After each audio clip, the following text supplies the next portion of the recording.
स्वागत है। हिंदी में सभी प्रतियोगी परीक्षाओं से संबंधित ऑडियो प्रोग्राम्स को सुनने के लिए सब्सक्राइब करें यूपीएससी हिंदी ऑडियो।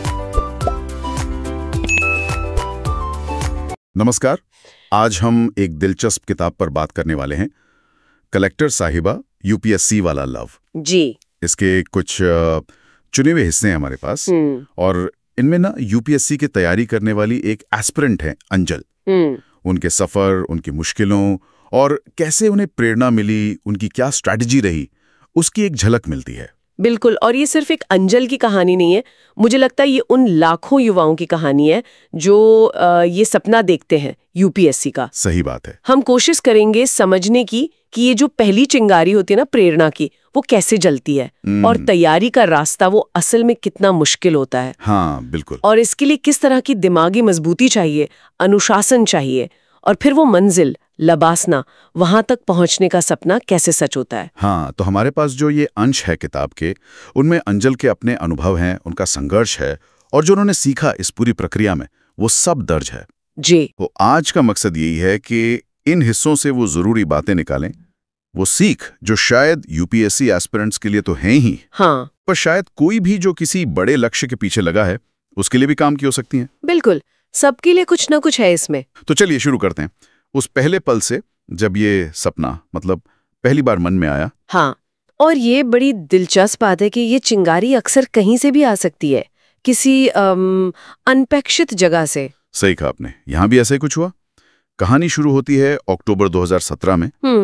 दैनिक भास्कर का एक लेख था एडिटोरियल पेज पर, आईएएस टॉपर टीना डाबी पर। अच्छा। और इसे पढ़कर 9वीं क्लास में पढ़ने वाली अंजुल को, जैसा किताब में लिखा है, पहली बार यूपीएससी के लिए एक खिंचाव सा महसूस हुआ। 9वीं क्लास में? ये तो बहुत जल्दी है। हाँ, और दिलचस्प ये भी है कि वो एक छोटे से गांव से थी, हिंदी मीडियम बैकग्राउंड था और गांव की जो शुरुआती शिक्षा व्यवस्था थी वो भी किताब के शब्दों में कहें तो बहुत अच्छी नहीं थी। लिखा है 1986 के बाद से नई शिक्षा नीति तक नहीं आई है अब तक। शिक्षा और स्वास्थ्य राम भरोसे ही हैं। ये बिंदु बहुत अहम है मेरे ख्याल से। एक तरफ तो ये दिखाता है कि प्रेरणा वो कहीं से भी मिल सकती है। जी। एक अखबार का लेख, किसी की कहानी, बड़े सपने किसी खास बैकग्राउंड के मोहताज नहीं होते। बिल्कुल। लेकिन दूसरी तरफ ये उस फासले को भी दिखाता है, शुरुआती सपने और जमीनी हकीकत के बीच का फासला, जैसे शिक्षा की कमियां। हाँ। और यही फासला फिर आगे चलकर मुश्किलों की वजह बनता है, जिसका सामना अंजल जैसे न जाने कितने युवाओं को करना पड़ता है। और ये मुश्किलें मतलब प्रेरणा मिलने के फौरन बाद ही दिखने लगती हैं। हाँ, रास्ता आसान नहीं होता। इन पन्नों से पता चलता है दिल्ली के जो कोचिंग हब हैं, मुखर्जी नगर, राजेंद्र नगर, जी जी, वहां का माहौल मिला जुला सा है। एक तरफ पढ़ने का माहौल है, रिसोर्सेज हैं। हाँ, वो एक एनर्जी होती है, वहाँ एक कंपटीशन होता है जो शायद आपको पढ़ने के लिए पुश करे। लेकिन दूसरी तरफ भटकाव भी बहुत हैं। अंजल को भी दिक्कत आई, इकोनॉमिक्स, एनवायरनमेंट जैसे विषय समझने में मुश्किल हुई। हाँ बिल्कुल, ये कोचिंग हब एक तरह से दो धारी तलवार है। माहौल है, लेकिन साथ ही जैसा इन अंशों में इशारा है, जानकारी का जैसे अंतहीन सागर है, इंफॉर्मेशन ओवरलोड जिसे कहते हैं। फिर साथियों का दबाव, प्योर प्रेशर और न जाने कितने भटकाव, हॉस्टल में देर रात तक दोस्तों से गपशप। हाँ, किताब में जिक्र है इसका। या फिर किसी सह अभ्यर्थी से इमोशनली जुड़ जाना। ये सब बहुत आम चीजें हैं जो फोकस खराब कर सकती हैं।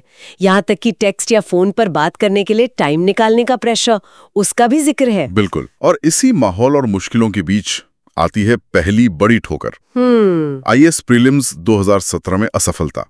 सिर्फ 3 महीने की तैयारी थी, लेकिन फिर भी जाहिर है झटका तो था जी। पर यहाँ एक टर्निंग पॉइंट आता है। अंजल हार नहीं मानती, वो अपनी कमजोरी पहचानती हैं। ये अहम है। किताब के मुताबिक उन्होंने एक बड़ा और मुश्किल फैसला लिया, हिंदी मीडियम से इंग्लिश मीडियम में शिफ्ट होने का। ये फैसला उनकी रेजिलियंस, मतलब जो जहारूपन और उनके दृढ़ संकल्प का बहुत अच्छा उदाहरण है। हाँ। अक्सर पहली फेलियर के बाद हिम्मत टूट जाती है, लेकिन उन्होंने न सिर्फ अपनी कमजोरी पहचानी बल्कि उस पर काम करने के लिए एक मुश्किल रास्ता चुना। मुश्किल तो था ही। माध्यम बदलना आसान नहीं होता। भाषा पर नई पकड़ बनाने के लिए डबल मेहनत करनी पड़ती है। बताया गया है कि उन्होंने रोज द हिंदू पढ़ना शुरू किया, मुश्किल शब्द नोट किए, अपनी अंग्रेजी सुधारी। ये दिखाता है कि अपनी असफलता को एनालाइज करना और उसके हिसाब से रणनीति बदलना कितना जरूरी है। हाँ, और इसी रणनीति बदलने की बात पर एक सवाल उठता है अक्सर, इन पन्नों में भी पूछा गया है। अच्छा, ये बताओ कि यूपीएससी के लिए परफेक्ट स्टडी मटेरियल क्या है? आहा, ये $1 मिलियन सवाल है शायद। हाँ, देखिए, इसका कोई एक जवाब तो है ही नहीं। परफेक्ट मटेरियल जैसी कोई चीज होती नहीं है। अच्छा, हर एस्पिरेंट की ज़रूरतें अलग हैं, समझने का तरीका अलग है, कौन सा सब्जेक्ट मजबूत है, कौन सा कमज़ोर, ये सब अलग होता है। तो फिर क्या जरूरी है? ज़रूरी ये है कि आप जो भी मटेरियल चुनें, उसे अच्छी तरह समझें और बार बार रिवीजन करें। मटेरियल से ज़्यादा ज़रूरी है उसे पढ़ने और समझने का आपका तरीका। बिल्कुल से, मटेरियल तो ठीक है, लेकिन उससे भी ज्यादा। इन अंशों से यह साफ पता चलता है कि इस लंबे, थका देने वाले सफर के लिए एक खास तरह की मेंटालिटी चाहिए। हाँ, मानसिकता। और एक ऐसी प्रेरणा जो कभी खत्म ना हो। किताब में जुनून की बात है, एक कविता की लाइनें भी हैं। इन लोगों के दिलों में आग लगन की जलती है, इसीलिए इन्हें सफलता हर हाल में मिलती है। आत्मविश्वास पर भी जोर है। तू जिंदा है तो जिंदगी की जीत में यकीन कर। ये सिर्फ कहने की बातें नहीं है। यूपीएससी जैसी परीक्षा सिर्फ आपके एकेडमिक ज्ञान की परीक्षा नहीं है। ये आपके धैर्य की, आपकी सहन शक्ति की, आपकी दिमागी मजबूती की परीक्षा है। इन पन्नों में त्याग का जिक्र बार बार आता है। हाँ, त्याग। सोशल लाइफ से लगभग कट जाना, पार्टियां, घूमना फिरना, यहाँ तक कि परिवार और दोस्तों से भी एक दूरी। एक जगह तो ये भी लिखा है कि यूपीएससी के सपने से प्यार होना चाहिए, फिर तैयारी तो हो ही जाती है। मतलब एक तरह का जुनून लक्ष्य के लिए। हाँ, जुनून कह लीजिए या एक बहुत मजबूत विजन। वाह। जैसा किताब में एक जगह लिखा है, जिसका जीवन में कोई विजन नहीं होता, वो जिंदगी भर दूसरों के विजन पर काम करता है। गहरी बात है। यही विजन आपको रोज सुबह उठकर पढ़ने बैठने की हिम्मत देता है, तब भी जब मन बिल्कुल ना हो। हाँ। और ये जो त्याग है, ये सामाजिक दूरी, ये असल में डिलेड ग्रेटिफिकेशन का एक रूप है। डिलेड ग्रेटिफिकेशन मतलब? मांग यही है। इसमें धैर्य और कड़ी मेहनत के साथ साथ एक जगह किस्मत पर भी सवाल है। किस्मत का भी कितना रोल होता है? ये शायद उस अनिश्चितता की तरफ इशारा है जो इस परीक्षा में होती है। हाँ, थोड़ी अनिश्चितता तो रहती ही है, कौन इनकार कर सकता है। और शायद इसीलिए फोकस उन चीजों पर ज्यादा होना चाहिए जो आपके कंट्रोल में है। जैसे? आपकी मेहनत, आपकी रणनीति, आपका अनुशासन। और यहीं पर यह समझना भी जरूरी है, जैसा किताब में इशारा है, कि सिविल सेवा परीक्षा और कॉलेज की परीक्षा में फर्क समझना होगा। अच्छा, क्या फर्क है? कॉलेज की परीक्षाएं अक्सर एक सीमित सिलेबस और एक तय पैटर्न पर होती हैं, आप अंदाजा लगा सकते हैं। लेकिन यूपीएससी का दायरा बहुत बड़ा है, अप्रत्याशित है। इसके लिए एक अलग, ज्यादा गहरी और एनालिटिकल अप्रोच चाहिए। तो मानसिकता और विजन हो गया, साथ ही प्रैक्टिकल स्ट्रैटेजी और कड़ा अनुशासन भी उतना ही जरूरी है। बिल्कुल। इन अंशों में कुछ ठोस सलाह भी हैं, जैसे एक गोल्डन रूल बताया गया है। स्मार्टफोन से दूरी यूपीएससी की तैयारी का गोल्डन रूल है। हाँ, ये तो आज के जमाने की सबसे बड़ी चुनौती पर सीधी टिप्पणी है ना? स्मार्टफोन जानकारी का खजाना भी है और ध्यान भटकाने का सबसे बड़ा जरिया भी। उसका सीमित और अनुशासित इस्तेमाल शायद यही सफलता की कुंजी है। सोशल मीडिया से दूरी की भी सलाह है। हाँ, क्योंकि वो न सिर्फ टाइम बर्बाद करते हैं, बल्कि अक्सर दूसरों की सक्सेस स्टोरीज देखकर एक निराशा या ईर्ष्या जैसी नेगेटिव भावनाएं भी पैदा कर सकते हैं। और अनुशासन की बात करें तो रिवीजन पर बहुत जोर है। कहा गया है कि पढ़े हुए मटेरियल का कम से कम 3 बार रिवीजन कीजिए। जी हाँ, बिल्कुल। रिवीजन सिर्फ दोहराना नहीं होता। अच्छा? ये जानकारी को दिमाग में पक्का करने, अलग अलग कॉन्सेप्ट्स के बीच कनेक्शन बनाने और अपनी समझ को गहरा करने का तरीका है। कम से कम 3 बार का सुझाव दिखाता है कि किस लेवल की गहराई चाहिए इस परीक्षा के लिए। यहाँ क्वांटिटी से ज्यादा क्वालिटी पर जोर है। एक और जरूरी बात जो सामने आती है वो है अपनी गलतियों से सीखना। किताब कहती है कि जो छात्र असफल होते हैं वो अक्सर अपनी गलतियों का ठीक से मूल्यांकन नहीं करते और इसीलिए बार बार वही गलतियां करते हैं। ये एक्टिव लर्निंग का सिद्धांत है। सिर्फ जानकारी इकट्ठा करना तो पैसिव लर्निंग है। असली सीख तब मिलती है जब आप टेस्ट देते हैं, अपनी गलतियां पहचानते हैं, सोचते हैं कि ये गलती क्यों हुई और फिर उसे सुधारने के लिए कदम उठाते हैं। जैसा कहा गया है, असफल छात्र एग्जाम में असफल नहीं होना चाहते, जबकि असफल छात्रों के साथ बड़ी दिक्कत ये होती है कि वे पहली बार एग्जाम में असफल होते हैं, अपनी गलतियों का गंभीरतापूर्वक मूल्यांकन नहीं करते। और ये मूल्यांकन न करना ही शायद बार बार की असफलता का कारण बन जाता है। बिल्कुल, एक चक्रव्यूह जैसा बन सकता है। एक और दिलचस्प बात कही गई है, भविष्य की चिंता छोड़कर वर्तमान पर ध्यान दो। हाँ, लिखा है, वर्तमान समय में अधिकांश लोग भविष्य को लेकर के बहुत चिंतित नजर आते हैं। लेकिन क्या ये आसान है, खासकर जब दांव पर इतना कुछ लगाओ? ये एक बहुत बड़ा मानसिक संतुलन साधने जैसा है। देखिए, लक्ष्य तो भविष्य में है, जाहिर है, लेकिन उस तक पहुंचने का रास्ता तो वर्तमान से ही होके जाता है। हाँ, वो तो है। अगर आप हर पल यही सोचते रहेंगे सिलेक्शन होगा या नहीं हुआ तो क्या होगा, तो आप आज अपना बेस्ट कैसे दे पाएंगे?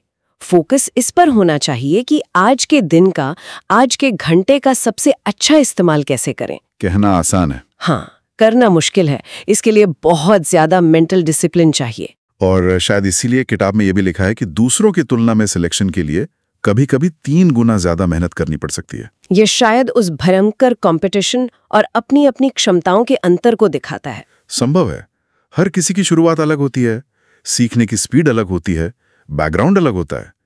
इसलिए दूसरों से तुलना करने से बेहतर है अपने पिछले परफॉर्मेंस से तुलना करना और लगातार सुधार करते रहना।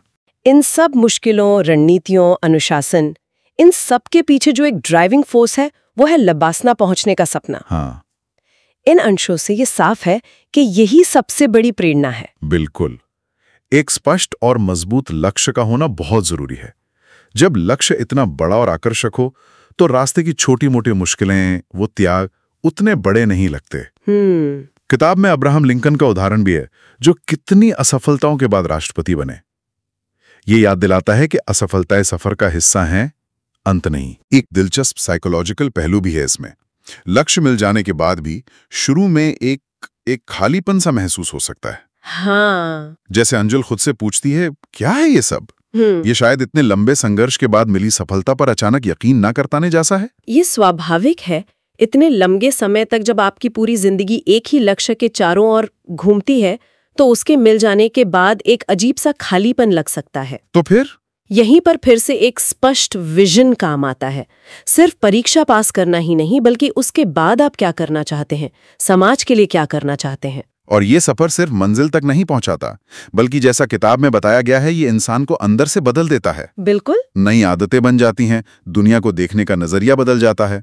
जैसे वो लाइनें हैं ना, पढ़ते पढ़ते कब सूर्योदय से सूर्यास्त हो जाता है पता तक नहीं चलता। या किताबों के पन्ने महबूबा की आंखों की तरह आते सुंदर लगने लग जाते हैं। ये दिखाता है कि तैयारी की प्रक्रिया खुद में एक गहरा अनुभव बन जाती है। हाँ, बिल्कुल। ये दिखाता है कि जब आप किसी चीज में पूरी तरह डूब जाते हैं तो समय का पता नहीं चलता, और जो चीजें पहले बोझ लगती थीं, जैसे किताबें, वही प्यारी लगने लगती हैं। सही। ये उस गहरे जुड़ाव को दिखाता है जो एस्पिरेंट अपने लक्ष्य और इस पूरी प्रक्रिया के साथ बना लेता है। जैसा किताब में बहुत खूबसूरती से कहा गया है, जब हम किसी लक्ष्य को अपने दिल में जन्म देते हैं, तब हम उस लक्ष्य से अपना संबंध स्थापित कर लेते हैं, और हम जितने दृढ़ विश्वास से उसके लिए प्रयत्न करते हैं, वो उतना ही हमारे करीब आ जाता है। वाह। ये लक्ष्य के साथ एक इमोशनल रिश्ता बनाने जैसा है, जो आपको मुश्किल हालात में भी हिम्मत देता है। तो कलेक्टर साहिबा के इन अंशों पर ये जो हमने बातचीत की, इससे ये साफ है कि यूपीएससी का सफर सिर्फ पढ़ाई और परीक्षा का सफर नहीं है। नहीं, बिल्कुल नहीं। लगातार सीखने की कला है, और सबसे बढ़कर एक बड़े सपने को हर हाल में जिंदा रखने की कहानी है। जुनून, अनुशासन और लचीलापन, ये शायद इस यात्रा के सबसे जरूरी पिलर्स हैं। आपने बिल्कुल सही निचोड़ निकाला। ये अंश वर्तमान पर पूरी तरह फोकस करने और अतीत की गलतियों से सीखने पर बहुत जोर देते हैं, जो किसी भी बड़ी कामयाबी के लिए जरूरी है। जी। लेकिन यहाँ एक गहरा सवाल भी उठता है, जिसे हम शायद श्रोताओं के सोचने के लिए छोड़ सकते हैं। जरूर।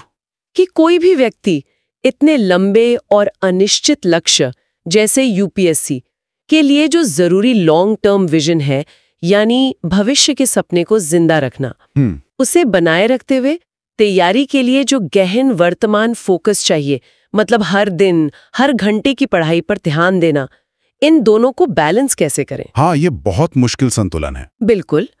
बिना भविष्य की चिंता में डूबे और बिना वर्तमान के प्रेशर में बिखरे, इन दोनों दूर के लक्ष्य और आज की मेहनत के बीच संतुलन साधना, ये अपने आप में एक बहुत बड़ी चुनौती है, और शायद इस सफर की सबसे बड़ी कला भी। सही कहा। इस संतुलन को कैसे पाया जाए, ये शायद हर एस्पिरेंट के लिए एक व्यक्तिगत खोज है।